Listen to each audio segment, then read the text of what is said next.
അങ്ങനെ ഞങ്ങൾ റെഡിയായി മാറ്റി ഇക്കാൻ്റെ വീട്ടിലേക്ക് പോകാൻ വേണ്ടിയിട്ട് റെഡിയാവട്ടോ, നോമ്പ് തുറക്കാൻ വേണ്ടിയിട്ട് പോവാട്ടോ. അപ്പോൾ യാമിമോളും എല്ലാവരും ഞങ്ങൾക്ക് ഇറങ്ങി ടാറ്റയൊക്കെ പറഞ്ഞതേ ഞങ്ങൾ നേരത്തെ ഇറങ്ങിയിട്ടുണ്ടായിരുന്നു കേട്ടോ.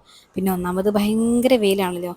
അങ്ങനെ ഞങ്ങൾ ആദ്യം തന്നെ പോസ്റ്റ് ഓഫീസിൽ പോയിട്ടുണ്ടായിരുന്നു. കുറേ കൊറിയർ അയക്കാനുണ്ടായിരുന്നു. അങ്ങനെ കുറേ കൊറിയർ രാവിലെ കൊണ്ടുപോയി കൊടുത്ത് പിന്നെയും കുറച്ച് കൊറിയർ ഉണ്ടായിരുന്നു.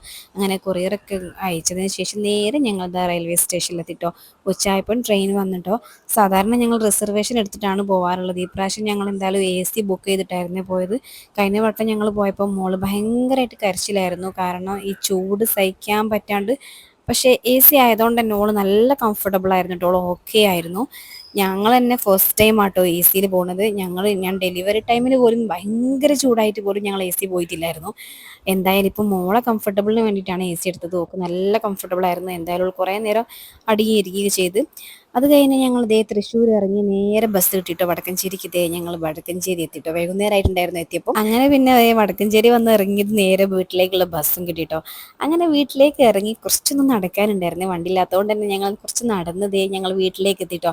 വീട്ടിലെത്തി പിന്നെ ഒന്ന് ഫ്രഷൊക്കെ ആയാലാണ് ഫുഡ് കഴിക്കുന്നത്. അങ്ങനെ ഞങ്ങളുടെ സ്പെഷ്യലായിട്ടുള്ള ചിക്കൻ പൊരിച്ചത്, ഫ്രൂട്ട്സ്, പിന്നെ പക്കവട, ചമ്മന്തി, നല്ല ടേസ്റ്റ് ആട്ടോ ഉപ്പാൻ്റെ പക്കവടയും ചമ്മന്തിയും. അങ്ങനെ ഞങ്ങൾ അതെല്ലാം കഴിച്ചു. പിന്നെ പത്തിരിയും ചിക്കൻ കറിയൊക്കെ ആയിരുന്നു. ബിരിയാണി പിന്നെ ഞങ്ങൾ വേണ്ടാന്ന് പറഞ്ഞായിരുന്നു കേട്ടോ. അപ്പോൾ ഇതൊക്കെ തന്നെയാണ് ഞങ്ങളെ വിശേഷങ്ങൾ. എന്തായാലും പക്കവടയും ചമ്മന്തിയും അടിപൊളിയാട്ടോ.